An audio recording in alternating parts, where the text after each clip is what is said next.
Hello everyone, Shri IAS academy में आपका स्वागत है। जैसा कि आप जानते हैं कि श्री आईएएस एकेडमी ने लेट्स क्रैक प्रीलिम 2.0 नाम की सीरीज की शुरुआत की है, जिसके अंतर्गत हमारी कई सारी सब सीरीज चल रही हैं। उसी दिशा में ये हमारी इंडियन पॉलिटी की 2.0 सीरीज है, जिसका ये हमारा डे 6 है। ऑलरेडी हमारे डे 5 तक की स्टोरी कंप्लीट हो चुकी है, अर्थात राष्ट्रपति और आपातकालीन प्रोविज़न हमने काफ़ी डेप्थ में आपको कंप्लीट करा दिए थे। अब उसी दिशा में आगे बढ़ते हुए आज हम कुछ नए टॉपिक उपराष्ट्रपति, प्रधानमंत्री, केंद्रीय मंत्रिपरिषद और मंत्रिमंडलीय समितियों के बारे में पढ़ेंगे, जो कि काफ़ी इंपॉर्टेंट हैं और आपसे प्रश्न पूछे जा सकते हैं। तो बिना देरी के अपने इस क्लास की शुरुआत करते हैं। चलिए शुरू करते हैं। जैसा कि आप देख रहे हैं, ये हमारी let's crack Indian polity 2.0 series का डे 6 है। इस डे में हम देखेंगे उपराष्ट्रपति, प्रधानमंत्री, केंद्रीय मंत्रिपरिषद और मंत्रिमंडलीय समितियां। उम्मीद है कि आपको ये टॉपिक काफ़ी अच्छे लगेंगे और उम्मीद ये भी कि आपने अगर पहले भी पढ़ा है, बट आज आपको ये पता चलेगा कि हाँ, हमें किसी भी टॉपिक को कैसे पढ़ना होता है। ठीक है, इसकी पीडीएफ ऑलरेडी हमने टेलीग्राम चैनल पर शेयर कर दी है। वैसे आपके पास एम लक्ष्मीकांत बुक होगी, आप उसी से कवर करना। काफ़ी अच्छी बुक है, आप मार्केट से उसे हार्ड कॉपी परचेज कर सकते हैं। मतलब इंडिया की बेस्ट बुक इस समय आप मान सकते हैं यूपीएससी की तैयारी के तौर पे। ठीक है, तो उपराष्ट्रपति का पद देश का दूसरा सर्वोच्च पद होता है। ऑलरेडी आपको पता है कि देश का सबसे जो पहला सर्वोच्च पद होता है वो कौन सा होता है? राष्ट्रपति। ठीक है, आपको ये बात याद रखनी है। दूसरी खास बात ये याद रखनी है कि उपराष्ट्रपति का जो पद है भारत में, वो बिल्कुल अमेरिका के उपराष्ट्रपति के पद की तर्ज पे बनाया गया है। आपको पता है कि कमला हैरिस इस समय अमेरिका की वर्तमान उपराष्ट्रपति हैं और जो बाइडेन इस समय वहाँ के राष्ट्रपति हैं। बस डिफरेंस ये है कि जो वहाँ पे क्या था, वहाँ पे क्या है कि वो वास्तविक पावरफुल होते हैं, वहाँ नाम मात्र के नहीं होते। लेकिन इंडिया में क्या होता है, वास्तविक नहीं होते। ठीक है, इतनी खास बातें हो गई। तीसरी जो खास बात है वो क्या है, निर्वाचन को लेकर आपसे यहाँ पे प्रश्न पूछा जा सकता है कि राष्ट्रपति का जो निर्वाचन होता है वैसा ही उपराष्ट्रपति का? तो बिल्कुल भी नहीं। राष्ट्रपति के निर्वाचन में क्या खास बात होती है कि सभी के सभी निर्वाचित सदस्य ही भाग लेते हैं। संसद के दोनों सदनों के सदस्य निर्वाचित भाग लेंगे और विधानमंडल के निर्वाचित सदस्य भाग लेंगे, विधान परिषद के भाग नहीं लेंगे। दिल्ली और पुडुचेरी की यूटीज के लोग भाग लेंगे, ठीक है, जो निर्वाचित हैं। तो लेकिन इसमें ये भाग नहीं लेते। उपराष्ट्रपति में केवल और केवल संसद के दोनों सदनों के सदस्य भाग लेते हैं। ध्यान देना इस वर्ड को। संसद के दोनों सदन का मतलब क्या हुआ कि उनके निर्वाचित और मनोनीत दोनों। ठीक है ना, मैं फिर से एक बार आपको तुलनात्मक बता देना चाहता हूं ताकि आप कंफ्यूज ना हो। देखिए, राष्ट्रपति हमने आपको पढ़ाया था, ठीक है, ये हम आपको पढ़ा रहे उपराष्ट्रपति। क्लियर? राष्ट्रपति में हमने आपको क्या बताया था कि जो राष्ट्रपति होता है उसके निर्वाचित के लिए संसद के दोनों सदनों के जो इलेक्टेड मेंबर हैं वो पार्टिसिपेट करते हैं, चाहे लोकसभा हो चाहे राज्यसभा। लेकिन इसके नॉमिनेटेड मेंबर पार्टिसिपेट नहीं करते। दूसरी खास बात, जो राज्य की लेजिस्लेटिव असेंबली है, जो विधानसभाएं हैं, ठीक है, उसके इलेक्टेड लोग पार्टिसिपेट करते हैं, उसके नॉमिनेट नहीं करते। तीसरी खास बात कि राज्य में जहां जहां विधान परिषद है उसका कोई भी नहीं पार्टिसिपेट करता। चौथी बात, जिन भी केंद्र शासित प्रदेश में विधानसभा है उसके भी इलेक्टेड पर्सन ही इसमें पार्टिसिपेट करते हैं। क्लियर? तो इतनी बातें आप समझ गए। चलिए, लेकिन राष्ट्रपति के महाभियोग में क्या होता है, ये कोई नहीं पार्टिसिपेट करता, केवल इलेक्टेड और नॉमिनेटेड दोनों। अब एक बात आपको बताएं, नॉमिनेटेड में जो प्रक्रिया राष्ट्रपति के साथ होती है वैसा ही उपराष्ट्रपति को चुनने में होती है। ठीक है, मतलब नॉमिनेटेड में दोनों सदनों के मनोनीत और इलेक्टेड व्यक्ति पार्टिसिपेट करते हैं, वैसे ही उपराष्ट्रपति को चुनने में नॉमिनेटेड व इलेक्टेड व्यक्ति पार्टिसिपेट करते हैं। ठीक है, अब आप इतनी लाइनें समझोगे, आसानी से आप समझ जाओगे। ठीक, इसमें राज्य विधानसभाओं के सदस्य शामिल नहीं होते, बताने की जरूरत है नहीं। ठीक है, बाकी आपसे ये क्वेश्चन नहीं पूछेगा, आपको याद नहीं रखना है। खास बात क्या है कि राष्ट्रपति का जो चुनाव है सेम टू सेम उपराष्ट्रपति के चुनाव की तरह होता है। इसमें भी आनुपातिक प्रतिनिधित्व प्रणाली होती है, एकल संक्रमणीय मत होता है और मतदान गुप्त होता है। यहाँ पे कंफ्यूज कर देगा कि मतदान खुला होता है, तो खुला नहीं, गुप्त होता है। ठीक है, उपराष्ट्रपति के चुनाव से संबंधित सभी शंकाएं व विवादों की जांच व निर्णय उच्चतम न्यायालय द्वारा किए जाते हैं, जिसका डिसीजन अंतिम होता है, अर्थात उस पर प्रश्न चिन्ह आप नहीं लगा सकते। ठीक है, इससे ज्यादा आपको यहाँ पे ध्यान नहीं रखना है। खास बात एक और है कि जब भी उच्चतम न्यायालय किसी व्यक्ति को अवैध रूप से देखेगा उसके पद को, तो उस उच्चतम न्यायालय की घोषणा से पूर्व मान लीजिए किसी को कहा गया ये अपराधी है, इसको चुनाव नहीं लड़ना चाहिए या ये अयोग्य है, लेकिन इससे पहले उसने कई सारे कार्य कर दिए हैं अपने उस पद पे रहते हो, तो उन कार्यों को अवैध नहीं ठहराया जाएगा, ठीक है, वो मान लिए जाएंगे। इसके अलावा आपको कुछ भी नहीं पढ़ना है, फालतू की बात नहीं पढ़ोगे दिमाग अपना खराब होगा, तो वो नहीं करना है। हाँ, आपसे जो एक और क्वेश्चन पूछा जाएगा वो ये कि क्या क्या योग्यताएं होनी चाहिए। भारत का नागरिक हो, 35 वर्ष की आयु, ये ध्यान रखना 35 ही किसमें थी, राष्ट्रपति में भी, ठीक है। राज्यसभा का सदस्य बनने के लिए अहरत हो, वहां पे मैंने आपको क्या बताया था, लोकसभा का सदस्य। यहाँ पे आपको घुमा सकता है कि राज्यसभा या लोकसभा, तो बिल्कुल भी नहीं, राज्यसभा का ही हो, ठीक है। केंद्र सरकार अथवा राज्य सरकार अथवा किसी स्थानीय प्राधिकरण या किसी अन्य प्राधिकरण में लाभ के पद पर नहीं होना चाहिए, ये तो बताने की जरूरत ही आपको नहीं है, ठीक है। तो इतनी बातें आप समझ गए।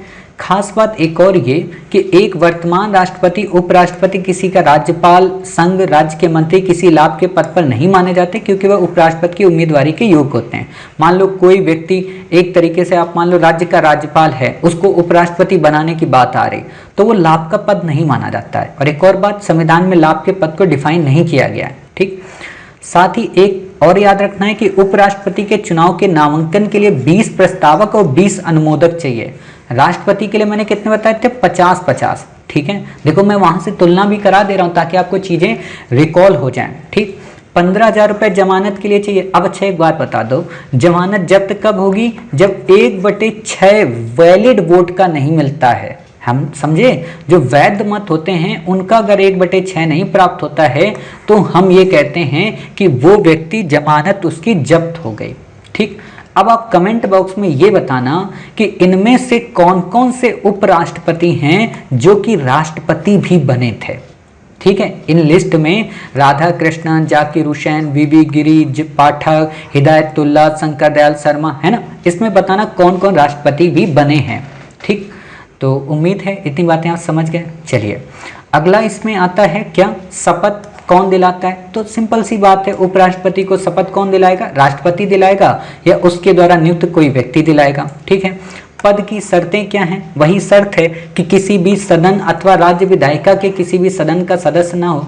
अब आप में से कुछ बच्चों को लगेगा सर, एक तरफ तो आप बोलते हो कि राज्यसभा का सदस्य होना चाहिए, तो भाई होने का मतलब क्या, उसकी योग्यता हो, जरूरी नहीं वो हो ही उसका, ठीक है, मतलब योग्यता उसके अंदर उसकी होनी चाहिए। राज्य विधायिका किसी भी सदन का सदस्य ना हो, अगर वो है तो उसे अपने पद को त्याग देना पड़ेगा और फिर उसे इस पद पे सुशोभित होना पड़ेगा, ठीक।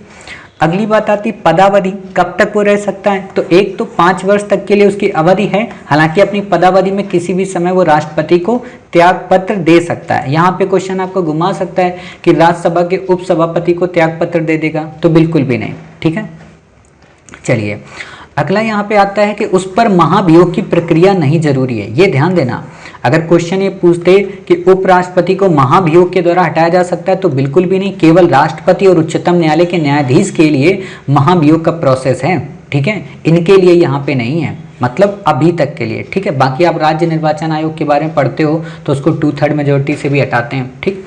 जैसे राज्य कह रहा हूँ, निर्वाचन आयोग को, उसे राज्यसभा द्वारा बहुमत पारित करके विशेष अधिकार द्वारा हटाया जा सकता है, अर्थात तत्कालीन समस्त सदस्यों के। इससे लोकसभा की सहमति आवश्यक होती है, ठीक है।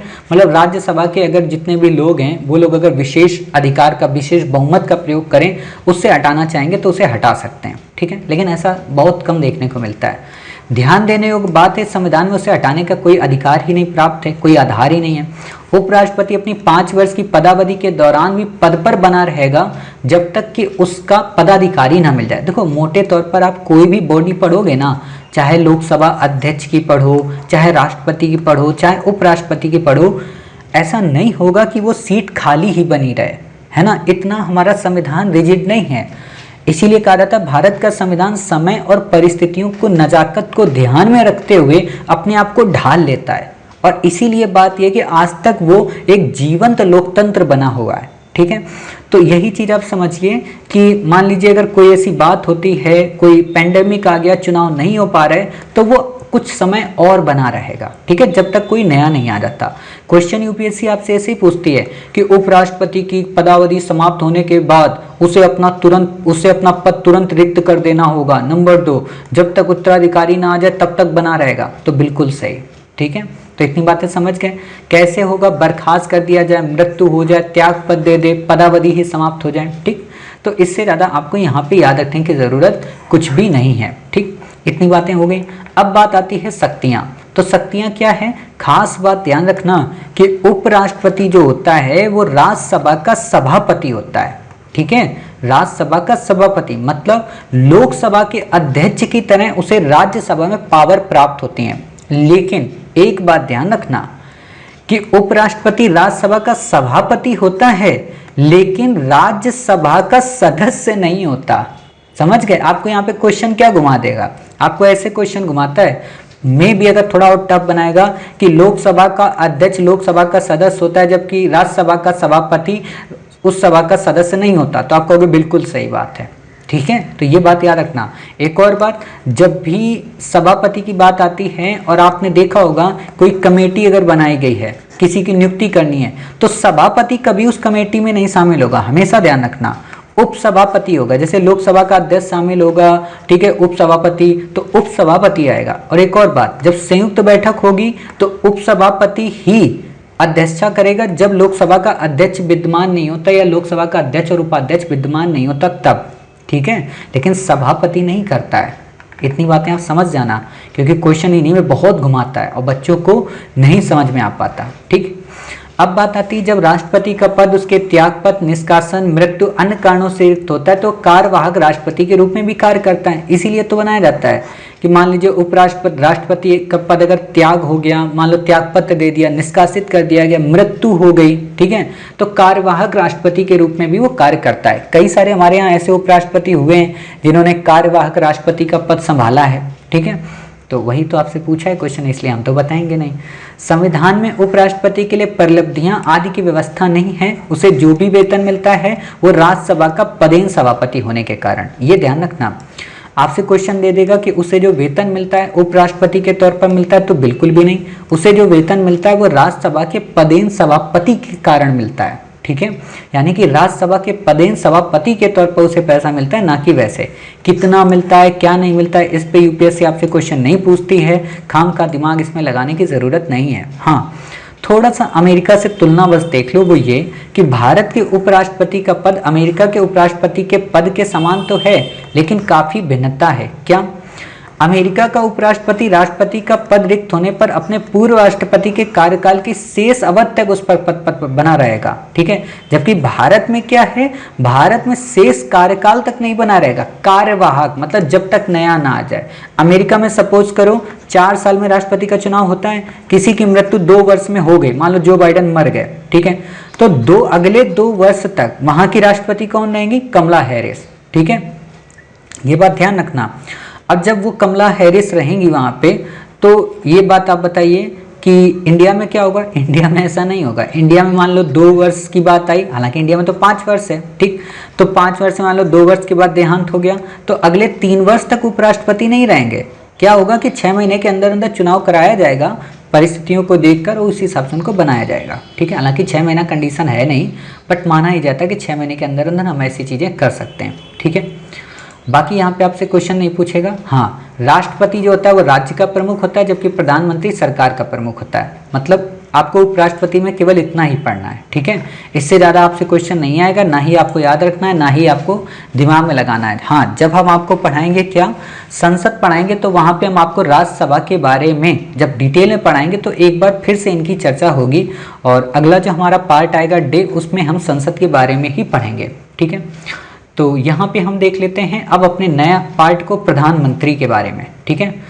तो प्रधानमंत्री ऑलरेडी आपको पता है, मैंने ऑलरेडी आपको बताया था कि जो राष्ट्रपति होता है वो क्या होता है, राष्ट्रपति राज्य का प्रमुख होता है, ठीक है। प्रधानमंत्री जो होता है किसका होता है, वो सरकार का प्रमुख होता है। 3 बार यूपीएससी ने क्वेश्चन पूछा है, 2016, 2017, 2015, ठीक है, और उससे पहले भी कई बार पूछा। तो आपको ये फैक्ट बहुत इंपॉर्टेंट है, आपको ये फैक्ट याद रखने की आवश्यकता है, ठीक है। फिर बात आती है प्रधानमंत्री की नियुक्ति के लिए क्या कोई प्रोसेस है, तो नहीं, कोई नियुक्ति के लिए प्रोसेस नहीं है। मतलब क्या कि प्रधानमंत्री पद के लिए कोई चुनाव नहीं होता है। आपने कभी सुना है प्रधानमंत्री पद के लिए कोई चुनाव होता है? बिल्कुल भी नहीं, लोकसभा के सदस्य के तौर पर, ठीक है। और उसमें जो बहुमत प्राप्त दल का नेता होता है उसे प्रधानमंत्री नियुक्त किया जाता है, ठीक है। तो ये ध्यान रखना कि प्रधानमंत्री के निर्वाचन का और नियुक्ति का कोई विशेष प्रावधान संविधान में नहीं दिया गया, केवल ये कहा गया कि राष्ट्रपति प्रधानमंत्री की नियुक्ति करेगा। और इसका मतलब ये हुआ है कि संसदीय व्यवस्था में लोकसभा में जिसको बहुमत प्राप्त दल होगा उस दल का जो नेता होगा उसे प्राइम मिनिस्टर बनाया जा सकता है, ठीक है। अगर कोई भी नहीं होता है तो राष्ट्रपति अपने विवेक से किसी प्राइम मिनिस्टर की नियुक्ति करता है, जैसे राजीव गांधी की थी, अटल बिहारी वाजपेयी की थी, ठीक है। तो इतनी बातें समझ गए। अब प्रधानमंत्री की नियुक्ति करता है, लेकिन एक बात ध्यान रखना, राष्ट्रपति जिसको भी प्रधानमंत्री की नियुक्ति करेगा तो उसे 1 महीने के अंदर अंदर सदन के भीतर विश्वास मत हासिल करना पड़ेगा। इसमें बच्चे कंफ्यूज रहते हैं, तो इसलिए मैं क्लियर कर दूं, ध्यान देना मेरी बात को। कि मान लीजिए यहाँ पे मैं बताना चाहता हूँ, हाँ मान लीजिए जैसे ये लोकसभा है, ठीक है, जो पीएम का जो पद है वो खाली है, ध्यान देना, पीएम का जो पद है वो खाली है। राष्ट्रपति को पता चला कि लोकसभा में एक कोई ऐसी पार्टी है, ठीक है, जिसको 250 सीटें मिली हैं, एक पार्टी है जिसको 25 सीटें मिली हैं, एक पार्टी है जिसको बाकी 6 सीटें मिली हैं, ठीक। तो राष्ट्रपति क्या करेगा कि इनमें से किसी को भी 250 वाली पार्टी के किसी भी मेंबर को या अपने पास से किसी भी मेंबर को पीएम नियुक्त कर देगा। ध्यान देना इस चीज को, पीएम नियुक्त कर देगा, भले ही ये लोकसभा का सदस्य रहा हो या ना रहा हो। एक तो ये कंडीशन है, तब भी इसको नियुक्त कर देगा। दूसरी बात, जब नियुक्ति कर देगा तो ये इससे कहेगा कि देख तेरे पास 2 कंडीशन है, राष्ट्रपति बोलेगा पीएम से, एक तो ये, पहली तो तू शर्त ये पूरी कर कि इन मेंबर्स में 272 प्लस हमें बता के दिखा, कितने दिन में, 30 दिन में, अर्थात 1 महीने के अंदर अंदर तुम बहुमत दल का नेता बन के दिखाओ, तो पीएम बन जाएंगे बहुमत दल के नेता, ध्यान देना। लेकिन ये भी कहा जाएगा कि 6 महीने के अंदर अंदर तुम ये प्रूव करके दिखाओ कि हाँ तुम वास्तव में सदन के नेता हो, अर्थात कोई भी व्यक्ति 6 महीने तक देश का प्रधानमंत्री बन सकता है, बशर्ते उसमें 1 महीने के अंदर अंदर अपना बहुमत सिद्ध कर दिया हो, बिना चुनाव लड़े। नहीं समझ में आया होगा तो देखो फिर से बता रहा हूं, पहला तो कंडीशन आप ये समझो, क्या कोई देश का प्रधानमंत्री बन सकता है? बन सकता है। बिना चुनाव लड़े बन सकता है? बन सकता है। कितने महीने तक बना रह सकता है? 6 महीने तक। एक तो ये कंडीशन होती है। दूसरी कंडीशन ये है कि 6 महीने के पहले उसे 1 महीने के अंदर अंदर अपनी उस पार्टी का बहुमत सिद्ध करना पड़ेगा। और आपको बता दें, अटल बिहारी वाजपेयी जी अपना 30 दिन में बहुमत सिद्ध नहीं कर पाए थे और इसीलिए उन्होंने एक स्पीच दी थी संसद में, जो हिस्टोरिकल स्पीच बनी थी कि पार्टियां तो आएंगी जाएंगी लेकिन ये देश रहना चाहिए, है ना। तो वो स्पीच नहीं उन्हें आगे चलकर देश की सबसे बड़ी पार्टी और सबसे ज़्यादा मेजोरिटी उनको दिला दी थी, है ना। तो वही होता है, कुछ चीज़ें होती हैं जो बहुत ही अच्छी होती हैं। खैर तब की बातें अलग थी। अटल बिहारी वाजपेयी हैं, उनके जैसा व्यक्तित्व सिर्फ एपीजे अब्दुल कलाम ही इक्वल आ पाते हैं। अभी उनके जैसा वहाँ पे कोई नहीं है सदन में, ठीक है, कोई भी हो, मतलब कोई भी पार्टी का नहीं है। जो वो व्यक्तित्व थे लाल बहादुर शास्त्री, है ना। तो ये अद्भुत पर्सनालिटी हैं, ये देश में बहुत कम आते हैं और जब आते हैं तो इतिहास में अपना नाम ऐसा करके जाते हैं कि हम जैसे लोगों को भी पढ़ना पड़ता है, और एक बार नहीं 1000 बार पढ़ना पड़ता है। इसीलिए मैं कहता हूँ कि ज़िंदगी में आप भी कुछ ऐसा करिए कि लोग आपको भी पढ़ने के लिए तैयार बैठें, ठीक है। तो 1 माह के भीतर आप समझ गए। चलिए, ऐसा प्रयोग कब किया गया? प्रथम बार ऐसा प्रयोग हुआ था नीलम संजीव रेड्डी के संदर्भ में, मोरारजी देसाई वाली पार्टी की जब पतन हो गया था, ठीक है, तो गठबंधन के नेता के तौर पे। बाकी आपको यहाँ नहीं याद रखना, राजीव गांधी, मैंने आपको बता दिया, आपसे ऐसा क्वेश्चन नहीं पूछता है, ठीक है। क्लियर हो गया। चलिए अब यहाँ पे देखो, उच्चतम न्यायालय ने निर्णय दिया कि एक व्यक्ति जो किसी भी सदन का सदस्य न हो 6 माह के लिए प्रधानमंत्री नियुक्त किया जा सकता है, ठीक है। तो ये भी मैंने आपको क्लियर करा दिया, ये भी मैंने आपको क्लियर करा दिया, ठीक है। चलिए फिर बात आती, प्रधानमंत्री संसद के दोनों सदनों में से किसी का भी सदस्य हो सकता है। इस पे भी क्वेश्चन यूपीएससी घुमाती है। कैसे घुमाएगी?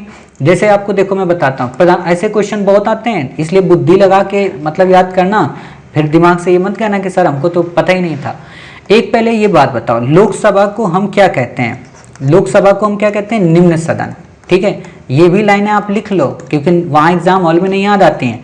राज्यसभा को हम क्या कहते हैं? राज्यसभा को हम कहते हैं उच्च सदन। ठीक है, क्वेश्चन आपको क्या देता है कि प्रधानमंत्री उच्च सदन का नेता होता है, वो प्रधानमंत्री को उच्च सदन का नेता होना चाहिए, सदस्य होना चाहिए, प्रधानमंत्री को निम्न सदन का सदस्य होना चाहिए। ठीक है, तो ऐसा नहीं है, किसी भी सदन का वो सदस्य हो, चाहे उच्च का हो चाहे निम्न का हो। अब यहाँ एक और बुद्धि बताएं, प्रधानमंत्री यदि उच्च सदन का सदस्य है तो नंबर 1 वो निम्न सदन में वोटिंग नहीं कर सकता, नंबर 2 वो केवल उच्च सदन में वोटिंग कर सकता है, नंबर 3 वो निम्न सदन की बैठक में भाग नहीं ले सकता, है ना। तो बुद्धि लगाओ, हमने क्या होता है, जिस सदन का कोई सदस्य होता है केवल वो वहीं वोट कर सकता है।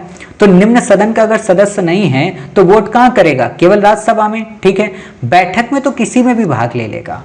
ठीक है, तो ये कॉन्सेप्ट भी याद रखना। अगर आपको ये दे दे कि प्रधानमंत्री निम्न सदन का सदस्य है, वो उच्च सदन में उसकी शक्तियां उच्च सदन के संदर्भ में, नंबर 1 उच्च सदन की बैठक में भाग ले सकता है, कहोगे बिल्कुल सही। नंबर 2 उच्च सदन की बैठक में वोटिंग कर सकता है, नहीं साहब, कहां कर सकता है? केवल वो कर सकता है अपने निम्न सदन में ही।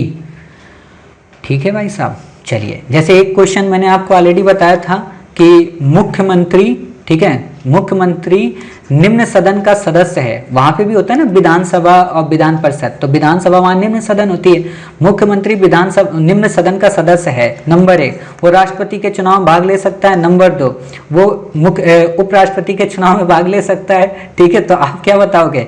वो विधान परिषद के में वोट कर सकता है, तो आप बताओगे ना साहब वो राष्ट्रपति में भाग ले सकता है, इसमें नहीं ले सकता उपराष्ट्रपति में। ठीक है, तो ऐसे थिंकिंग क्वेश्चन बहुत आते हैं, इसीलिए मैं कहता हूँ पॉलिटी पे रुक के धैर्य पूर्वक, मैं तो यही आश्चर्य में रहता हूँ कि जब मैं एक वीडियो बना देता हूँ और आप लोग कहते हैं मुझे पॉलिटी आ गई, मतलब मुझे भी अपने आप में आश्चर्य लगता है, क्योंकि एक एक लाइन पॉलिटी की ऐसी होती है ना जो क्वेश्चन ही बनाती है। अब सोचो इसी पर 2-3 क्वेश्चन बन जाएंगे कि प्रधानमंत्री को केवल लोकसभा का सदस्य होना चाहिए, प्रधानमंत्री को केवल राज्यसभा का सदस्य होना चाहिए, प्रधानमंत्री को लोकसभा और राज्यसभा दोनों का सदस्य होना चाहिए, इनमें से कोई नहीं। ठीक है, तो बता देना साहब दोनों का सदस्य होना चाहिए। जैसे कई सारे लोग रहे हैं, इंदिरा गांधी जी, मनमोहन सिंह जी, देवगौड़ा, है ना, राज्यसभा के सदस्य थे। ठीक, जबकि ब्रिटेन में क्या है कि निम्न सदन का ही सदस्य होना चाहिए, मतलब वो लोकसभा का ही मेंबर हो तभी प्राइम मिनिस्टर बन सकता है, क्योंकि वहाँ हाउस ऑफ लॉर्ड्स होती है ना। इसकी भी एक अपनी कहानी है, ऐसे तो लॉर्ड्स का ही सत्ता में वो हो जाएगा। ठीक, तो इतनी बातें आप समझ गए, इससे ज़्यादा आपको यहाँ पे कुछ भी याद रखने की ज़रूरत नहीं है। अब वही बात आती है शपथ के बारे में, और मुझे सबसे ज़्यादा इसकी शपथ ही पसंद है। मुझे याद है कि जब बचपन में मेरे से एक बार कहा गया शपथ पढ़ के सुनाओ, ठीक है, मतलब 10th की और 12th की क्लास में, तो मैंने बड़े अच्छे से पढ़ के सुनाया था। हालांकि मैं अपना नाम तो नहीं लूँगा कि मेरा नाम क्या, पर मैं फिर भी मोदी जी के नाम पे आपको मैं शपथ पढ़ के सुनाता हूँ। बड़ा अच्छा लगा था मुझे कि मैं नरेंद्र दामोदर दास मोदी भारत के संविधान के प्रति सच्ची श्रद्धा और निष्ठा रखूँगा, मतलब बड़ा अच्छा लगता था। इसमें तो वो नहीं दी है, जब आप सुभाष कश्यप की बुक पढ़ते हैं तो उसमें काफ़ी डिटेल में दी है। ठीक है, यहाँ पे ध्यान ये रखना कि राष्ट्रपति जो शपथ लेता है उसमें क्या होता है, संविधान का परिरक्षण रक्षण करूँगा। ठीक है, लेकिन यहाँ पे संविधान का परिरक्षण और रक्षण की बात नहीं होती है, यहाँ पे संविधान के प्रति निष्ठा और श्रद्धा की बात होती है। ठीक है, निष्ठा प्रोग्राम किससे संबंधित है? टीचर ट्रेनिंग से, है ना। टीचर्स को एक तरीके से ट्रेनिंग प्रोवाइड कराना, उनके अंदर लर्निंग एनवायरनमेंट को डेवलप करना। ठीक है, चलिए, प्रधानमंत्री का कार्यकाल निश्चित है? बिल्कुल भी नहीं, प्रधानमंत्री का कार्यकाल निश्चित नहीं है। आपसे क्वेश्चन पूछा जा सकता है, ऐसे ही लाइन दे देगा प्रधानमंत्री का कार्यकाल निश्चित है, तो आप कहोगे नहीं साहब प्रधानमंत्री का कार्यकाल निश्चित नहीं है, राष्ट्रपति के प्रसाद पर्यंत रहता है। हालांकि इसका मतलब ये भी नहीं है कि राष्ट्रपति जब चाहे तब हटा दे, उसे तब तक नहीं हटा सकता जब तक उसे लोकसभा में बहुमत हासिल है। जिस दिन उसे बहुमत नहीं मिलेगा उस दिन उसे हटा दिया जाएगा। ठीक है, इसके वेतन और भत्ते कहाँ पर मिलते हैं? समय समय पर संसद निर्धारित करती है, अर्थात इसके वेतन और भत्तों के बारे में संविधान में मेंशन नहीं है बल्कि संसद डिसाइड करती है। ठीक है, अब बताओ कहाँ से इसको वेतन मिलते होंगे? संचित निधि से। ठीक है, भारत की संचित निधि से। क्लियर? संचित निधि पे वोटिंग होती है? नहीं, संचित निधि पे वोटिंग नहीं हो सकती। ठीक है, अगला आर्टिकल आता है प्रधानमंत्री के कार्य क्या हैं। काफी इंपॉर्टेंट है, आपसे क्वेश्चन इन्हीं पे बनता है, तो ध्यान रखना। पहला कि वह मंत्री नियुक्त करता है, अपने दल के व्यक्तियों को राष्ट्रपति की सिफारिश करता है। राष्ट्रपति उन्हीं व्यक्तियों को मंत्री नियुक्त कर सकता है जिनकी सिफारिश प्रधानमंत्री करता है, अर्थात राष्ट्रपति की मंत्रियों को नियुक्त करने की जो शक्ति है वो विवेकाधीन नहीं है, वो प्रधानमंत्री की सिफारिश पे है। ठीक है, दूसरी खास बात, वह मंत्रियों को विभिन्न मंत्रालय आवंटित करता है और उनमें फेरबदल करता है। ठीक है, तो ये बातें याद रखना कि मंत्रियों को मंत्रालय कौन आवंटित करता है? प्रधानमंत्री। ठीक है, उनमें फेरबदल भी करता है। वह किसी मंत्री को त्यागपत्र देने अथवा राष्ट्रपति को उसे बर्खास्त करने की भी सलाह दे सकता है। ठीक है, वह मंत्री परिषद की बैठक की अध्यक्षता करता है। आपसे क्वेश्चन पूछेगा कि मंत्री परिषद का हेड कौन होता है, तो आप बता देना साहब प्राइम मिनिस्टर होता है। आपको ऐसे क्वेश्चन देगा, मंत्री परिषद का प्रमुख होते हैं प्रधानमंत्री। नंबर 2, राष्ट्रपति अपने मन से किसी भी मंत्री की नियुक्ति कर सकते हैं, वो उन्हें हटा सकते हैं। तो आप कहोगे सब दूसरा गलत है, पहला सही है। ठीक है, क्वेश्चन बनाया करो तुरंत यहीं पे, थोड़ी देर रुक के सोचा करो। और ये भी सोचा करो आप लोग कि यूपीएससी के माइंडसेट में अगर मैं बैठी होती तो कैसा क्वेश्चन बनाती। जिस दिन आप ये करने लगे ना कि मान लो मुझे एग्जाम का क्वेश्चन बनाना है, ठीक है, तो मैं इस लाइन पे कैसे क्वेश्चन बनाऊंगी ताकि बच्चों का जो क्वेश्चन हो वो टेस्ट सीरीज से अलग हो जाए। तो मैं ऐसे ही बनाऊंगी कि मंत्रिपरिषद की बैठक की अध्यक्षता प्रधानमंत्री के द्वारा की जाती है। नंबर 2, मंत्रिपरिषद में मंत्रियों को विभिन्न मंत्रालय आवंटित एवं उनमें फेरबदल प्रधानमंत्री के द्वारा किया जाता है। नंबर 3, मंत्रियों की नियुक्ति राष्ट्रपति बिना प्रधानमंत्री की सिफारिश के मंत्रियों की नियुक्ति कर सकता है। देखो ऐसे दे देगा, राष्ट्रपति बिना प्रधानमंत्री, बिना को ऐसा छिपा देगा कि आपको दिखेगा ही नहीं। ठीक है, तो ऐसे सोचा करो कि हाँ साहब ये ऐसे क्वेश्चन आपसे पूछा जा सकता है। ठीक है, चलिए अगली बात है, चूंकि मंत्रिपरिषद का प्रमुख होता है, अतः जब भी प्रधानमंत्री त्यागपत्र देता है, उसकी मृत्यु हो जाती तो अन्य मंत्री कोई भी कार्य नहीं कर सकते। अर्थात प्रधानमंत्री की मृत्यु और त्यागपत्र से मंत्रिपरिषद स्वयं विघटित हो जाती है और एक शून्यता उत्पन्न हो जाती है। इसीलिए आप देखना प्राइम मिनिस्टर की सिक्योरिटी सबसे ज्यादा होती है। एक बार मुझे याद है कि किसी ने मुझसे क्वेश्चन पूछा था, किसी छोटे व्यक्ति ने क्वेश्चन पूछा था, बच्चे ने ही, कि अगर प्रधानमंत्री मर जाए तो मैंने उसको बताया था कि शायद देश की व्यवस्था डगमगा सकती, मतलब उस समय तब भी मैं ज़्यादा बड़ा थोड़ा ना था, तो मैंने उस समय बताया था। लेकिन जब मैंने पढ़ा था आगे चल के तो मुझे समझ में आया था, अच्छा इसलिए बॉडीगार्ड इतने ज़्यादा कमांडो सिक्योरिटी उनको दी जाती है। ठीक है, तो वही है कि मंत्रिपरिषद का विघटन हो जाता है, मंत्रिपरिषद समाप्त हो जाती है। ठीक है, तो इतनी बातें आपको याद हो गई, तो उम्मीद है इतनी बातें आपको याद रखना है। फिर से मैं आपको एक बार रिवाइज करा देता हूँ क्या, कि प्रधानमंत्री जो होता है वो सरकार का प्रमुख होता है, साथ ही प्रधानमंत्री मंत्रिपरिषद की अध्यक्षता करता है, उसके निर्वाचन से संबंधित कोई प्रोसेस नहीं दिया हुआ, साथ ही उसका कार्यकाल कोई फिक्स नहीं है, उसके वेतन को संसद समय समय पर निर्धारित करती है, राष्ट्रपति उसे शपथ दिलाता है और उसी के कहने पर मंत्रिपरिषद में मंत्रियों की नियुक्ति होती है, साथ ही मंत्रियों को वो मंत्रालय आवंटित करता है, उनमें मंत्रालय में फेरबदल कर सकता है। क्वेश्चन पूछा जा सकता है, अभी मंत्रालय बदले गए हैं। ठीक है, तो बुद्धि ये लगाया करो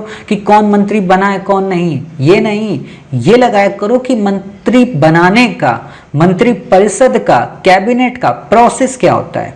ठीक है, बाकी आगे हम पढ़ाएंगे आपको। वह राष्ट्रपति को विभिन्न अधिकारियों जैसे भारत का महान्यायवादी, भारत का महानियंत्रक, लेखा परीक्षक, संघ लोक सेवा आयोग अध्यक्ष, सदस्य, चुनाव आयुक्त, वित्त आयोग का अध्यक्ष, उसके सदस्यों, अन्य की नियुक्ति के संबंध में परामर्श देता है। अब ये तो देखो परामर्श देता है, लेकिन आप बुद्धि बताओ राष्ट्रपति क्या करता होगा, इन सबको नियुक्त करता होगा। तो आपसे क्वेश्चन पूछा जा सकता है कि भारत का राष्ट्रपति निम्न में से किन को नियुक्त करता है, नियंत्रक, लेखा परीक्षक को, महान्यायवादी को, यूपीएससी के अध्यक्ष को, उसके सदस्यों को, चुनाव आयोग को, वित्त आयोग के अध्यक्ष को, उसके सदस्यों को, अन्य को। समझ गए, तो एक क्वेश्चन ये भी बन जाएगा, हालांकि मैंने आपको प्रीवियस में पढ़ाया था। ठीक है, अब देखिए कुछ अगली क्वालिटी, क्या कि प्रधानमंत्री सामान्यतः निचले सदन का नेता होता है। ठीक है, मतलब निचला सदन लोकसभा। ठीक, अब तो नहीं कंफ्यूज हो रहा है ना, निम्न का मतलब निचला। वह राष्ट्रपति को संसद का सत्र आहूत करने एवं सत्रावसान करने संबंधी परामर्श देता है। संसद का आहूत करने और सत्रावसान का क्या मतलब होता है, इसे हम आपको पढ़ाएंगे अगले टॉपिक संसद में। बस इतना ही बता देना चाहता हूं, संसद को बुलाना कहते हैं आहूत करना, संसद का सत्र समाप्त हो जाना उसे कहते हैं सत्रावसान। सत्रावसान ये संधि विच्छेद करोगे तो सत्र का अवसान, अवसान का मतलब समाप्त करना, किसको, सत्र को। टोटल हमारे यहाँ 3 सत्र हैं, बजट सत्र, शीत सत्र और ग्रीष्म सत्र। ठीक है, बजट सत्र सबसे बड़ा सत्र होता है। ठीक है, हालांकि सत्रों को डिवाइडेशन करने का हमारे संविधान में कोई मेंशन नहीं है। ठीक है, कि हाँ 3 ही होने चाहिए। ठीक, लेकिन इतना जरूर कहा गया कि किसी भी संसद को 6 महीने के अंदर अंदर 2 बार, साल भर में 2 बार मिलना चाहिए, 6 महीने में 1 बार मिलना चाहिए। ठीक है, बाकी जब वहाँ पढ़ाऊंगा तब बताऊंगा, क्योंकि फिर वही बात है ना, फिर अगले टॉपिक को आप लोग पढ़ोगे ही नहीं, कहोगे सर अब तो पढ़ा दिया था, अब क्या करेंगे पढ़ के, पागल समझ रखा है क्या मुझे। तो ऐसा नहीं है ना, मतलब आप बहुत अच्छे लोग हो, पढ़े लिखे लोग हो, देश के आईएएस ऑफिसर हो, भविष्य आप बनाने जा रहे हो कई सारे लोगों का, ठीक है। लोगों की उम्मीदें आप पे टिकी हैं पूरी तरीके से कि हाँ आप आईएएस बनोगे, उनका विकास करोगे, ठीक है। तो देख लेते हैं अगला क्या है।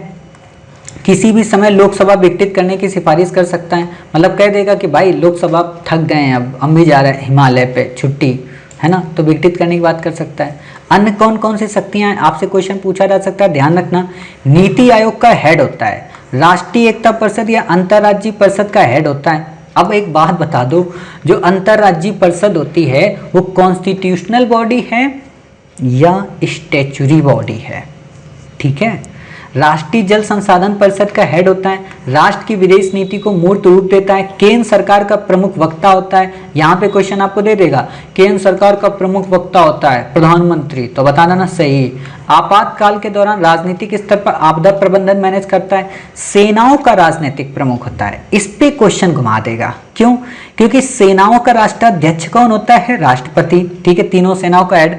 लेकिन राजनीतिक प्रमुख होता है प्राइम मिनिस्टर, ठीक है। मतलब पॉलिटिक्स के हिसाब से सेना को कैसे मैनिपुलेट करना है उस चीज के बारे में देखता है प्राइम मिनिस्टर, ठीक। सत्ताधारी दल का नेता होता है, ये तो बताने की जरूरत ही नहीं है, ठीक। भूमिका वगैरह आपसे क्वेश्चन नहीं पूछेगा कि भाई साहब भूमिका बता दो प्राइम मिनिस्टर क्या है क्या नहीं है, आपसे क्वेश्चन नहीं पूछेगा, तो आपको ये भूमिका वगैरह कुछ भी याद रखने की जरूरत नहीं है, ठीक है। आर्टिकल वगैरह कुछ भी याद रखने की जरूरत नहीं, मैंने ऑलरेडी आपको पढ़ा दिया है, ठीक। तो इससे ज़्यादा आप कुछ भी याद नहीं रखेंगे। फिर बात आती है वे मुख्यमंत्री जो प्रधानमंत्री बने, इस पे क्वेश्चन जरूर बन सकता है कि निम्न में से किन कौन कौन मुख्यमंत्री प्रधानमंत्री बन चुके हैं, ठीक है। तो 6 लोग हैं मोटे तौर पर, मोरारजी देसाई, चरण सिंह मतलब चौधरी चरण सिंह, वीपी सिंह, पीवी नरसिम्हा राव, एसटी देवगौड़ा और नरेंद्र दामोदर दास मोदी जी, ठीक है। तो इतने लोग हैं, 6 लोग जो कि प्राइम मिनिस्टर भी थे, सॉरी चीफ मिनिस्टर भी थे और प्राइम मिनिस्टर भी बन गए। आगे हो सकता है ममता बनर्जी या योगी आदित्यनाथ जी या अरविंद केजरीवाल जी, है ना, कोई भी बन सकता है, ठीक है, या आपके शिवसेना प्रमुख, ठीक है, कोई भी बन सकता है, मतलब सारी पार्टियां बन सकती हैं, ठीक है, मायावती जी, कोई भी बन सकता है, ठीक है। तो अखिलेश यादव जी, देखो मैं सबके नाम नहीं ले सकता हूँ, ठीक है, ऐसा नहीं मेरी किसी से बुराई, मेरी सबसे दोस्ती है, सब लोग अच्छे लोग हैं भाई, सभी एक ही रंगमंच के कलाकार हैं, कोई किसी को परेशान नहीं करता। बस चुनाव के पहले ना हम इसको जेल में डालेंगे, रॉबर्ट वाड्रा गए जेल, बताओ नहीं गए ना, तो वही समझा करो, सब मिले हैं। मेरे पिताजी एक ही बात बोलते हैं कि देखो ये सब एक ही रंगमंच के कलाकार हैं, बस रंग रूप बदल बदल के आ जाते हैं, वही राहुल गांधी हैं, वही मोदी जी हैं, वही सब कुछ हैं, ठीक है। चलिए इतनी बातें हो गई, आप भी लगता होगा कि सर इतनी बातें हम लोग कर लेते हैं, हाँ तो कर लेते हैं, उसमें क्या दिक्कत है, ठीक है। अब हम देखते हैं इसमें मंत्री परिषद के बारे में, ठीक है। अभी इतनी देर से मंत्री परिषद देख रहे हैं, तो ये देखेंगे मंत्री परिषद और मंत्रिमंडल के मध्य क्या डिफरेंस है, ठीक। तो ध्यान से सुनना, भारत के संविधान में भारत की संसदीय व्यवस्था ब्रिटिश मॉडल पर आधारित है। पहला तो यही क्वेश्चन बनता है, संसदीय व्यवस्था कहाँ से ली गई? ब्रिटिश से। इसमें भी मंत्री परिषद होती है जिसका हेड कौन होता है? Prime minister. मैंने आपको पिछले वाले पार्ट में ऑलरेडी बता दिया था, ठीक है। अब जब मैंने पिछले वाले पार्ट में बता दिया था तो कुछ बच्चे सोचते हैं सर फिर से बता दो, फिर से क्यों बता दें, पिछला पार्ट देखो ना, मतलब पिछला क्या अभी मैंने बताया, ठीक है। तो ये बातें आपको याद रखनी है। इसके अलावा क्या याद रखना है कि राष्ट्रपति को सहायता और सलाह देने के लिए जो मंत्री परिषद होती है उसका हेड प्राइम मिनिस्टर होता है, ठीक। मंत्रियों द्वारा राष्ट्रपति को जो सलाह दी जाती है क्या उसकी न्यायिक समीक्षा हो सकती है? बिल्कुल भी नहीं हो सकती है, ठीक है। बाकी मैंने आपको बताया था परसीमन की नहीं हो सकती है और इस सलाह की नहीं हो सकती है, ठीक है। बाकी हर एक चीज की हो सकती है, ठीक। फिर बात आती है प्रधानमंत्री की नियुक्ति तो राष्ट्रपति करता है, लेकिन अन्य मंत्रियों की नियुक्ति में राष्ट्रपति प्रधानमंत्री की सलाह लेगा। प्रधानमंत्री से मंत्रिपरिषद के सदस्यों की कुल संख्या लोकसभा की कुल संख्या के 15% से अधिक नहीं होनी चाहिए, ये 91वें संविधान संशोधन में कहा गया है। इस पे 3 क्वेश्चन बनते हैं, कैसा कि जो मंत्रिपरिषद की सदस्य संख्या होगी वो 15% से अधिक नहीं होगी, किसके? सदन की सदस्य संख्या के। तो बाबूजी सदन की जो सदस्य संख्या वो होती है 795 के समथिंग, भाई 555 ये हो गया, 245 लगभग ये हो गया, ठीक है। 5 5 10 4 4 8 1 9 5 2 7 और बाकी जो 5 मेंबर इसमें अलग से होते हैं उनको, तो 795 पे नहीं होता 50%, 545 पे 50% होता है। और जब 545 का आप 50% निकालेंगे तो समथिंग 80 के आसपास मेंबर आते हैं, ठीक है। तो आप समझ जाना कि हाँ इतने। अब यहाँ कंफ्यूज बच्चे क्यों होंगे? बच्चे कंफ्यूज हो जाएंगे विपक्ष के नेता को लेकर और कोरम को लेकर। ठीक है, देखो विपक्ष के नेता के लिए कितना परसेंटेज है? 10%। ठीक है, 10%, मतलब अगर टोटल सीट का 10% मिला तो उसे हम विपक्ष का नेता का दर्जा दे देंगे। जैसे आपको पता होगा कि 2014 में कांग्रेस की सीटें लगभग 48 या 42 के समथिंग थी, तो वो विपक्ष का नेता नहीं बन पाई थी, बट फिर भी बना दिया गया था। अब की बार भी मतलब ऊपर नीचे ही है। ठीक है, तो ये बातें समझना। 15% है मंत्रिपरिषद के लिए और 10% किसके लिए है? कोरम के लिए या विपक्ष के नेता के लिए। और ये 15% किस आर्टिकल के तहत? 91। अब यहाँ पे आपको मैं एक बात बताऊं, मैंने आपको क्या पढ़ाया था? 21, 71 और 92, ये 3 संशोधन पढ़ाए थे, तीनों भाषा से थे। ये सिंधी था, इसमें कोंकणी था और इसमें आपका बोडो मास था। ठीक है, तो 91, ये 92 यहाँ पढ़ाया, 91 किससे था? मंत्रिपरिषद से, तो ये याद रखना। ठीक है, तो इतनी बातें हो गई। चलिए फिर बात आती है मंत्रिपरिषद लोकसभा के प्रति सामूहिक रूप से उत्तरदायी होती है। यूपीएससी ने आपसे इस बार भी क्वेश्चन पूछा था, 2020 में, 2017 में भी पूछा है, 2014 में भी पूछा है, 2013 में भी पूछा है, 2010 में भी पूछा है, 9 में भी पूछा है, 5 में भी पूछा है, मतलब 20 बार क्वेश्चन पूछा है। ठीक है, तो आपको याद रखना चाहिए कि मंत्रिपरिषद लोकसभा के प्रति सामूहिक रूप से उत्तरदायी होती है। यहाँ पे क्वेश्चन वहां देगा कि राज्यसभा के प्रति या संसद के प्रति, तो गलत हो जाता है। ठीक है, चलिए अगर लोकसभा ना दिया हो और संसद दिया तो आप टिक करना। अगर लोकसभा दिया और संसद नहीं दिया है, संसद भी दिया है, सॉरी लोकसभा अगर दिया है और संसद भी दिया है तो आप लोकसभा पे टिक करोगे, और अगर लोकसभा नहीं दिया संसद दिया है तो संसद पे टिक करोगे। ठीक है, ये वहाँ पे सिचुएशन को देखकर होता है। मंत्रियों के वेतन एवं भत्ते संसद द्वारा निर्धारित किए जाते हैं। ठीक है, बाकी आपको यहाँ पे नहीं याद रखना है। भारत सरकार की समस्त कार्यपालक कार्यवाहियां राष्ट्रपति के नाम से की जाती हैं और उसी प्रकार मानी जाती हैं। बाकी आपको यहाँ पे कुछ नहीं याद रखना, ऑलरेडी मैंने आपको पहले ही पढ़ा दिया था। ठीक है, फिर बात आती है प्रत्येक मंत्री को सदन में बोलने कार्रवाई में भाग लेने का अधिकार होता है। उसे दोनों सदनों की संयुक्त बैठक में भाग ले सकता है। किसी भी संसदीय समिति का उसे सदस्य बनाया जा सकता है जो बैठक में भाग लेने का अधिकार होगा, लेकिन उसे वोटिंग का राइट नहीं होता है। मतलब आप कहीं पे भी जाओगे वहां पे वोटिंग कर लोगे क्या? बिल्कुल भी नहीं। हर घर में आपको कोई अगर खाने पे बुलाता है तो इसका मतलब थोड़ा ना कि आप घर के पर्सनल मुद्दों पे दखल दो। ठीक, फिर बात आती है मंत्रियों द्वारा राष्ट्रपति को दी गई सलाह की जांच न्यायालय द्वारा नहीं की जा सकती, पहले ही बता दिया। उच्चतम न्यायालय ने कहा कि लोकसभा विघटन होने के पश्चात मंत्रिपरिषद विघटित नहीं होगी। ध्यान देना, आपको क्वेश्चन दे देगा लोकसभा के विघटन के बाद मंत्रिपरिषद विघटित हो जाएगी, नहीं, जब तक नई मंत्रिपरिषद नहीं आ जाती तब तक। बिल्कुल वैसे ही जैसे लोकसभा अध्यक्ष। हाँ, ये बात अलग है कि यहाँ मंत्रिपरिषद की बातों को मानने के लिए राष्ट्रपति वो नहीं होगा जवाब दे। मतलब मंत्रिपरिषद ने कहा कि राष्ट्रपति जी एक चाउमीन का डब्बा लेकर आइए, राष्ट्रपति बोलेंगे पागल हो क्या, चाउमीन क्यों लेके आए, तुम तो विघटित हो चुके हो, यही शुक्र मनाओ कि तुमको भगाया नहीं यहाँ से, है ना। तो ये बात है, राष्ट्रपति अपनी कार्यकारी शक्ति का प्रयोग बिना मंत्रिमंडल की सहायता और सलाह के नहीं कर सकते, इसलिए वो बनी रहेगी। हाँ, लेकिन उसको मानेंगे नहीं वो। ठीक है, तो इतनी बातें समझ गए। पहले मान सकते हैं जब वो सत्ता में होगी। ठीक, एक मंत्री जो कि संसद के किसी एक सदन का सदस्य है, वही बात है, फिर से बताना पड़ेगा क्या, परंतु वह उसी सदन में वोट दे सकता है जिसका मेंबर है। ठीक, बाकी आपको यहाँ पे याद नहीं रखना है कुछ भी। मंत्रियों के वेतन एवं भत्ते कौन निर्धारित करती है? संसद। अब यहाँ पे दे देगा संविधान, राष्ट्रपति, ठीक है, प्रधानमंत्री, ऐसे क्वेश्चन बोलेगा।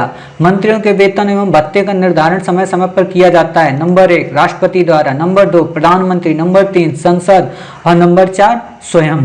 तो आप बता दो कि नहीं साहब, अच्छा मजाक कर लेते हो, संसद के द्वारा किया जाता है। ठीक है, फिर बात आती है सामूहिक उत्तरदायी। बता ही दिया, मंत्रिपरिषद लोकसभा के प्रति सामूहिक रूप से उत्तरदायी होती है। अब देखो, राष्ट्रपति लोकसभा में विश्वास मत खोए हुए मंत्रिपरिषद की सलाह मानने हेतु बाध्य नहीं है। मुझे देखो आप लोगों के लिए स्लाइड चलानी पड़ती, नहीं तो मैं तो चाहूँ ऐसे ही आपको व्हाइट बोर्ड में पढ़ा दूँ, लेकिन फिर वही ना, आपको चीज़ें दिखेंगी नहीं, याद नहीं होगी, और फिर आप नोट्स भी बनाने लगोगे। ऐसे क्या कि आप अपने बुकलेट में तुरंत अंडरलाइन कर लेते होगे कि हाँ सर इतना ही पढ़ना है। और एक बात बता दें, जितनी अंडरलाइन है ना, इससे ना तो ऊपर ना तो नीचे कुछ भी नहीं पढ़ना है, कितना भी मजा आए कुछ नहीं पढ़ना है। इतना यार आप लोगों के पास पढ़ने का टाइम है, फिर भी आप लोग सोचते हो कि मतलब एम लक्ष्मीकांत नहीं खत्म हो रही। देख लेना कितनी खत्म हो गई एम लक्ष्मीकांत, केवल 6 घंटे की क्लास में। ठीक है ना। सामूहिक उत्तरदायित्व का सिद्धांत यह भी कि मंत्रिमंडल के सभी निर्णय केंद्रीय मंत्रियों के लिए बाध्यकारी हैं। ठीक है, मतलब मंत्रिमंडल, अब यहाँ पे देखो एक वर्ड आ गया, मंत्रिपरिषद हम पढ़ रहे, तो मैं भी आपको बताऊंगा दोनों में डिफरेंस क्या है, बस छोटा सा भी बता देता हूँ। मंत्रिपरिषद एक बड़ा शब्द है और मंत्रिमंडल उसी का एक छोटा पार्ट है, ठीक है, बाकी अभी बताएंगे। व्यक्तिगत उत्तरदायित्व क्या है कि राष्ट्रपति किसी मंत्री को केवल प्रधानमंत्री की सलाह पर ही हटा सकता है, ठीक है, बाकी वैसे नहीं। विधिक उत्तरदायित्व की कोई बात है क्या, इसका क्या मतलब, इसका मतलब यह है कि जैसे ब्रिटेन में सार्वजनिक कार्य के लिए राजा का प्रत्येक आदेश मंत्री द्वारा हस्ताक्षरित होता है, ठीक है, और उसमें ये होता है कि राजा कभी कोई गलत नहीं कर सकता, ठीक है। लेकिन भारतीय संविधान में क्या है, किसी भी मंत्री की किसी भी प्रकार की विधिक जिम्मेदारी का कोई उपबंध नहीं है।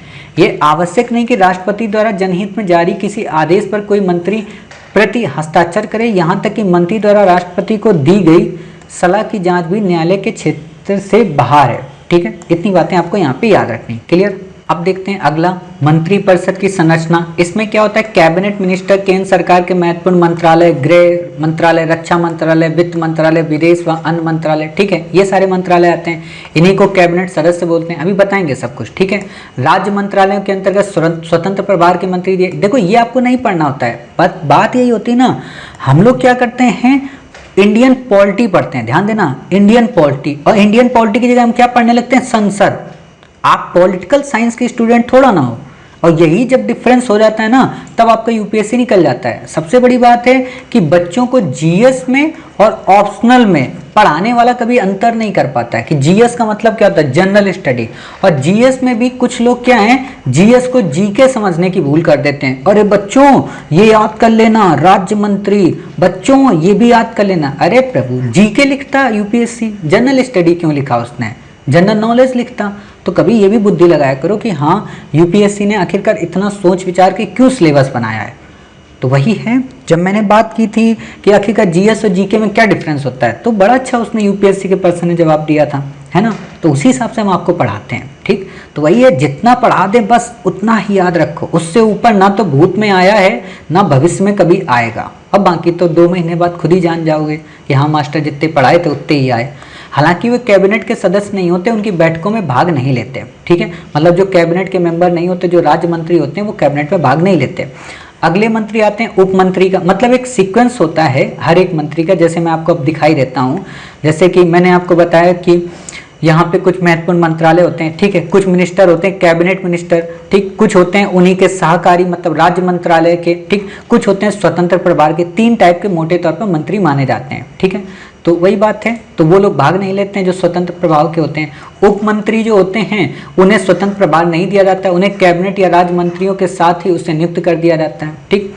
राजीव गांधी की सरकार के प्रथम विस्तार को छोड़कर कोई भी संसदीय सचिव नियुक्त नहीं किया गया है, मतलब संसदीय सचिव का पद तो है लेकिन अब यहाँ पे कोई संसदीय सचिव पद नहीं रहा है, ठीक है। इससे ज़्यादा आपको नहीं याद रखना है। अब खास बात क्या है, मंत्रिपरिषद व मंत्रिमंडल ये दोनों शब्द एक दूसरे के लिए प्रयोग किए जाते हैं, लेकिन दोनों में डिफरेंस है, अभी बताते हैं। मंत्रिमंडल की भूमिका पे क्वेश्चन आपसे पूछा जा सकता है, आपको यही 3 तथ्य दे देगा, ठीक है, तो पता होना चाहिए कि मंत्रिमंडल की भूमिका सर्वाधिक महत्वपूर्ण भूमिका है, ऐसा देगा क्वेश्चन, ठीक। तो बता देना कि साहब राजनीतिक प्रशासनिक व्यवस्था में उच्चतम निर्णय लेती है, केंद्र सरकार की मुख्य नीति निर्धारक है, केंद्र सरकार की उच्च कार्यकारिणी है, ठीक है। तो इतनी बातें याद हो गई। चलिए अब यहाँ पे ये देख लेते हैं मंत्रिपरिषद और मंत्रिमंडल में डिफरेंस क्या होता है। मंत्रिपरिषद जो मैंने बताया बड़ा वर्ड होता है, परिषद का मतलब क्या होता है, बड़ा वर्ड, मंडल का मतलब क्या होता है, छोटा, अर्थात मंत्रिपरिषद में अगर 70 मेंबर हैं तो मंत्रिमंडल में 15 से 20 मेंबर, ठीक है, मतलब मंत्रियों का छोटा समूह। छोटी सी बात जैसे मैं बताऊं कि मान लीजिए हमारा श्री आईएएस एकेडमी का ग्रुप 400 प्लस है, ठीक है, 400 प्लस में हम सबसे थोड़ा ना रिव्यू लेते हैं, जितने लोग रिव्यू देते हो उतने देते हो, क्योंकि कोई अच्छा देगा कोई बुरा देगा। हम उस अपनी कोर टीम से ज़्यादा बात करते हैं जो 20 से 25 लोग हैं कि आपको ये कैसा लगा, या जिनको अभी एग्जाम देना उनसे बात करते हैं, ठीक है, और उन्हीं के अकॉर्डिंग फिर चलने की कोशिश करते हैं। हालांकि इनको भी ध्यान में रखते हैं। अब हम सबको एक साथ तो मीटिंग में नहीं बुला सकते और सबको तो फोन मिला के नहीं पूछ सकते, है ना। तो उसी को बोलते हैं मंत्रिमंडल और उसको बोलते हैं मंत्रिपरिषद। मतलब मंत्रिपरिषद एक बड़ा निकाय है, मंत्रिमंडल एक छोटा निकाय है। मंत्री जो परिषद है उसमें तीनों मंत्री होते हैं, कैबिनेट, राज्य और उप, लेकिन जो मंत्रिमंडल होता है उसमें केवल कैबिनेट मिनिस्टर होते हैं, अर्थात ये मंत्री परिषद का भाग है। अभी मैं बताऊंगा क्वेश्चन कैसे आएगा, ठीक, ये सरकारी कार्य है तो एक साथ बैठक नहीं करती, इसका कोई सामूहिक कार्य नहीं है। ये एक निकाय की तरह कार्य करती है और हफ्ते में एक बार, हफ्ते का मतलब सप्ताह, मतलब 7 दिन यानी कि संडे को मिलती है।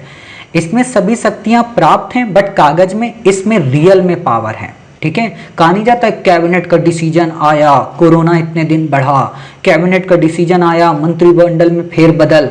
ठीक है, तो इसलिए क्वेश्चन आता है। और याद इसलिए इस टॉपिक को कर लो प्रभु, करंट अफेयर्स में चर्चा में है। ठीक है ना, आप लोग कहते हो सर आप क्या समझते हो हम पढ़ते नहीं है, मतलब हद होती है।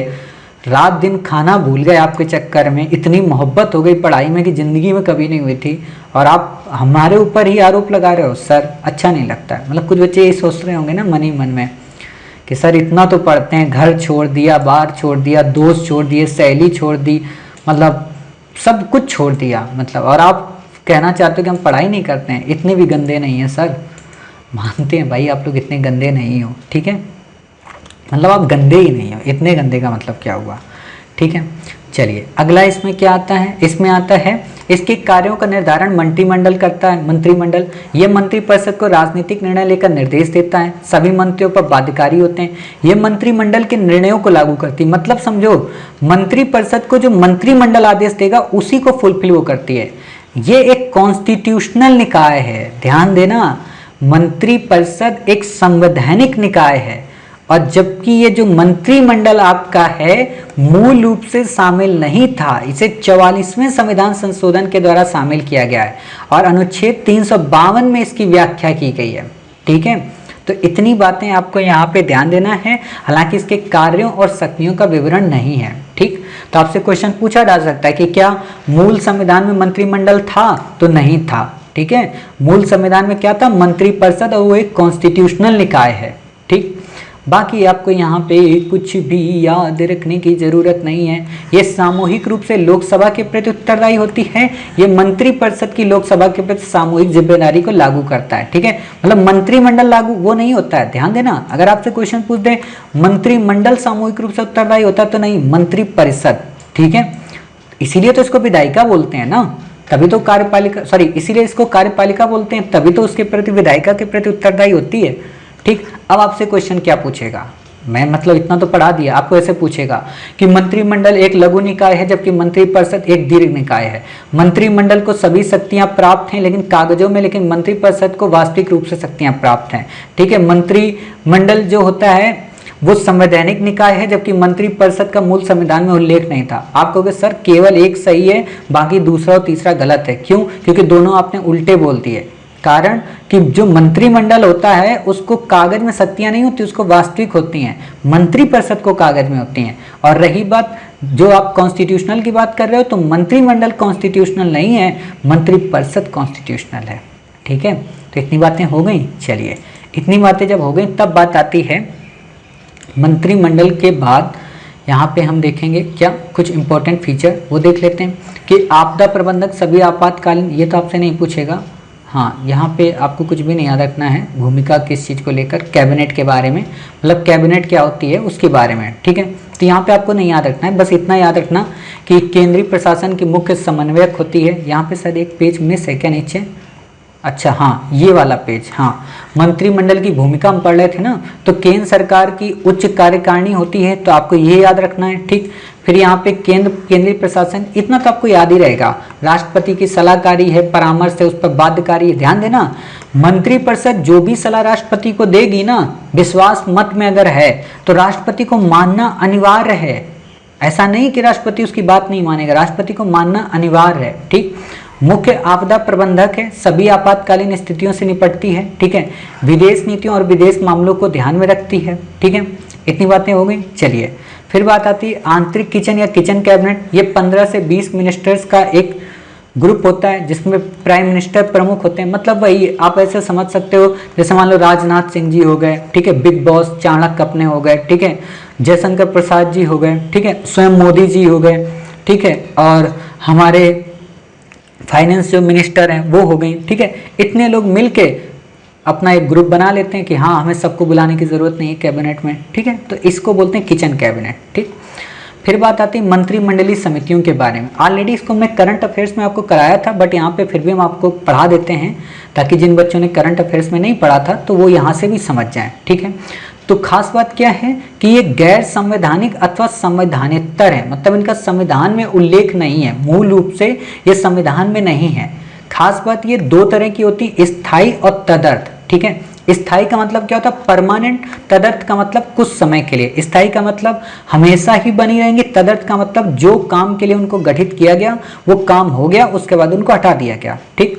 ये समितियां प्रधानमंत्री द्वारा समय की अनिवार्यता तथा परिस्थिति के अनुसार गठित की जाती हैं। ध्यान देना, यहाँ क्वेश्चन दे देगा कि राष्ट्रपति के द्वारा, बिल्कुल भी नहीं, प्रधानमंत्री के द्वारा, ठीक है। इनकी सदस्य संख्या 3 से 8 हो सकती है। इनके सदस्य केवल कैबिनेट मिनिस्टर होते हैं। गैर कैबिनेट मिनिस्टर को इनकी सदस्यता से प्रतिबंधित नहीं किया गया। मतलब क्या हुआ, आपको यहाँ पे अगर क्वेश्चन दे देगा कि इसके सदस्य केवल कैबिनेट मिनिस्टर होते हैं तो भी सही है। अगर आपको ऑप्शन दे दे कि इसके सदस्य केवल कैबिनेट मिनिस्टर होते हैं, गैर कैबिनेट इसके मिनिस्टर सदस्य नहीं हो सकते, तो गलत हो जाएगा। क्यों? क्योंकि कैबिनेट भी हो सकते हैं, गैर कैबिनेट भी हो सकते हैं। मतलब मूर्ख बनाने के लिए आपको ये 2 लाइनें इसने दे दी। अगर मैं एक लाइन में कहूं तो आप कहीं लिख लेना कि इसके सदस्य जो होते हैं कैबिनेट के साथ साथ गैर कैबिनेट दोनों होते हैं, ठीक है, तब आपको समझ में आ जाएगा। यूपीएससी ऐसी ही कोडेड लैंग्वेज का तो उपयोग करके आपकी बुद्धि को भ्रष्ट बनाती है, लेकिन इस बार आप चिंता मत करिए, आपकी बुद्धि को भ्रष्ट नहीं बना पाएगी, क्योंकि हम हैं ना आपके लिए, ठीक है। तो इतनी बातें समझ गए। चलिए, इतनी बातें जब हो गई तो अब देखते हैं अगला आर्टिकल। इनकी सदस्य संख्या 3 से 8 हो सकती है। समानता, ये तो मैंने बता दिया। इन समितियों में मामले से जुड़े मंत्री नहीं बल्कि वरिष्ठ मंत्री भी हो सकते हैं।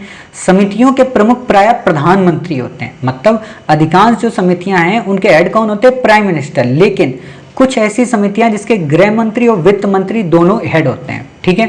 जैसे ये किसी समिति में प्रधानमंत्री सदस्य हो तो उसकी अध्यक्षता तो वही करेंगे, लेकिन जिसमें प्राइम मिनिस्टर सदस्य नहीं होते हैं उसकी अध्यक्षता कौन करता है, उसकी अध्यक्षता करते हैं गृह मंत्री या वित्त मंत्री, ठीक है।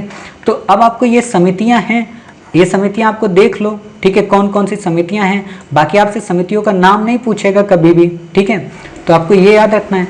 साथ ही यहाँ पे मैं एक बात आपको और बता दूं, वो ये कि मंत्रिमंडल इनके निर्णयों की जांच कर सकता है, इन समितियों की। हाँ, जो मैं यहाँ बताना चाहता हूँ कि इसमें कौन समितियों के कौन अध्यक्ष होते हैं। तो जैसे ये 4 समितियां हैं, ठीक है, राजनीतिक मामलों की, आर्थिक मामलों की, नियुक्ति की और संसदीय की। तो इसमें क्या है, उपरोक्त 4 में से पहली 3 की, मतलब इन 3 की हेड कौन करते हैं, पीएम। संसदीय की जो होते हैं इसके हेड होते हैं गृह मंत्री, ठीक है। आपको क्वेश्चन में दे देगा कि इनमें से किन समितियों के अध्यक्ष गृह मंत्री होते हैं, तो आप बता देना। या प्रधानमंत्री किन किन के होते हैं तो आप बता देना, राजनीतिक के, आर्थिक के, नियुक्ति के, लेकिन संसदीय के गृह मंत्री, ठीक है। बाकी आपसे यहाँ पे किसी भी तरीके का क्वेश्चन नहीं पूछेगा, आपको कोई भी क्वेश्चन यहाँ पे याद रखने की ज़रूरत नहीं है। तो इस तरीके से हमारा आज का ये पार्ट कंप्लीट हुआ। उम्मीद है आज का ये डे 6 आपको समझ में आया होगा। मिलते हैं डे 7 में एक मेजर और काफ़ी ब्रॉड टॉपिक को कवर करने के लिए। उसमें काफ़ी धैर्य चाहिए होगा और लगभग इसी से डबल एनर्जी और डबल टाइमिंग के साथ वो क्लास कवर होगी। और वो जब क्लास आप कवर कर लेंगे यानी कि संसद को, तो ये मान कर चलना कि 4 से 5 क्वेश्चन आपके इस बार के इंडियन पॉलिटी के सही होंगे ही होंगे। तो खूब खा पी के, बड़ा पेट भर के तब क्लास देखना, ठीक है। उम्मीद है आज की क्लास आपको समझ में आई होगी। मिलते हैं अपने नेक्स्ट पार्ट में संसद के साथ डे 7 में। तब तक अपना ख्याल रखिए, स्वस्थ रहिए, कोविड-19 के पेंडेमिक से अपना और अपनी फैमिली का बचाव करिए। जय हिंद, जय भारत।